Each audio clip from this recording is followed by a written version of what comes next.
Permettez-moi tout d'abord, à l'entame de mon propos, de remercier M. le Président du Conseil économique, social et environnemental d'avoir mis à notre disposition le prestigieux auditorium de cette institution. Je veux nommer le Président Diallo. Quant à vous, M. le Ministre, je vous décerne une mention spéciale pour votre présence à cette rencontre. La session de notre Assemblée générale d'aujourd'hui, au-delà de votre présence, Monsieur le Ministre, revêt un caractère spécial car elle permettra à nos membres et à l'ensemble des participants d'apprécier le travail mené sans relâche depuis plus de 2 ans par des hommes et des femmes choisis et qualifiés pour jeter un regard sur les grandes problématiques de l'heure au niveau des principaux segments de notre économie. Cette démarche de notre institution a sa principale source pour le décret 2003-827 du 10 octobre 2003 fixant les règles d'organisation et de fonctionnement des chambres de commerce, d'industrie et d'agriculture qui stipule à son article 1er, je cite, « Les chambres de commerce, d'industrie et d'agriculture sont des établissements publics à caractère professionnel, chargés d'assurer la représentation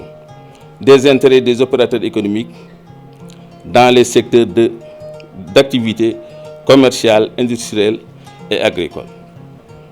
C'est dans ce cadre qu'il a été mis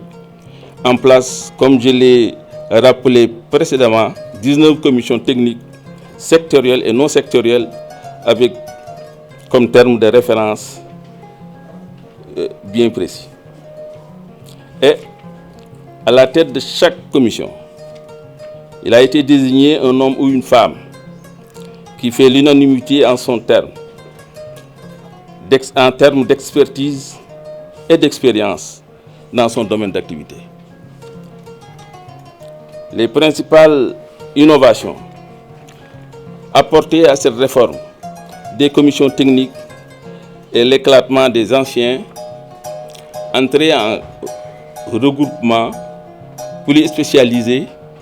embrassant des filières et activités modernes ou émergentes. Ainsi, il a été créé notamment les commissions prenant en charge le genre, les énergies, les statistiques et modernisation des marchés, etc. C'est aussi l'occasion de féliciter M. le Président de la République, Macky Sall, et son gouvernement qui, malgré le contexte actuel, s'est engagé à maintenir le cap de l'émergence à travers le PAP 3, comptant pour la période 2024 et 2028, avec comme principal défi la construction d'une économie compétitive, inclusive et résiliente qui devrait afficher dès 2024 une croissance du PIB projetée à 9,2. Pour que notre institution s'adapte aux impératifs d'efficacité et de performance, le législateur a prévu dans les différents organes animant l'institution consulaire des commissions spécialisées animées par des personnes choisies pour leur expertise. Évidemment,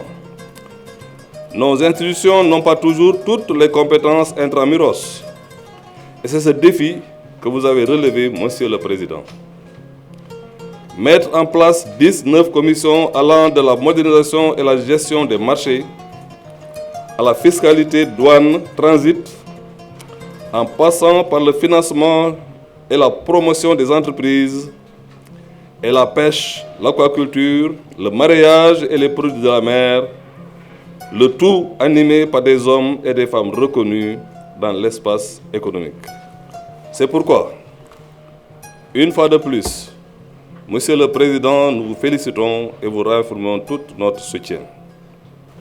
Je voudrais, au nom du secteur privé, remercier le président Abdoulaye Sow, président de la Chambre de commerce, d'industrie et d'agriculture de Dakar, de m'avoir associé à cette importante rencontre consacrée aux résultats des nombreuses réunions tenues par les 19 commissions mises en place depuis 2 ans. Dans votre plan de mandature que vous nous avez fait partager en 2019, vous promettiez de redonner à la CIAD son lustre d'antan. Au regard de toutes les initiatives que vous avez bien voulu prendre depuis que vous avez été porté à la présidence de l'institution consulaire, je puis vous assurer que vous êtes sur le bon chemin et que vous avez repris avec succès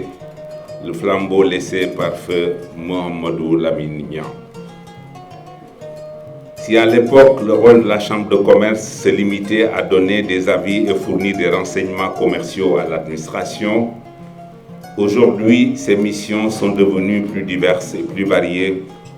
parce que participant davantage au développement économique et social du pays à travers les nouvelles missions, et je peux citer la représentation du secteur privé vis-à-vis des autorités, la participation aux enquêtes économiques, des suggestions à l'administration en vue de la formation professionnelle et de l'orientation professionnelle des entreprises. Créées en juin 2021, ces instances, structures de proposition et d'aide de prise à la décision sont d'un grand apport pour nous qui avons la charge de l'exécution des politiques publiques. La mise en place de 19 commissions épousant tous les secteurs d'activité, animées par des hommes et des femmes choisis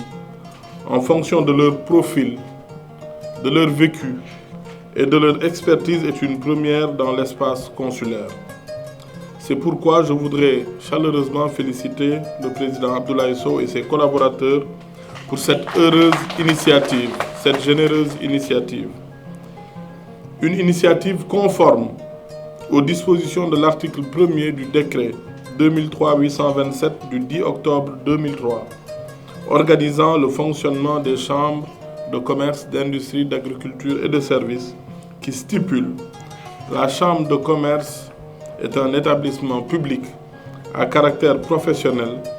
qui assure la représentation des intérêts des opérateurs économiques du Sénégal dans les activités commerciales, industrielles et agricoles. Vous êtes donc dans votre rôle, Monsieur le Président, tandis que le nôtre consiste à vous accompagner dans cette démarche qui permettra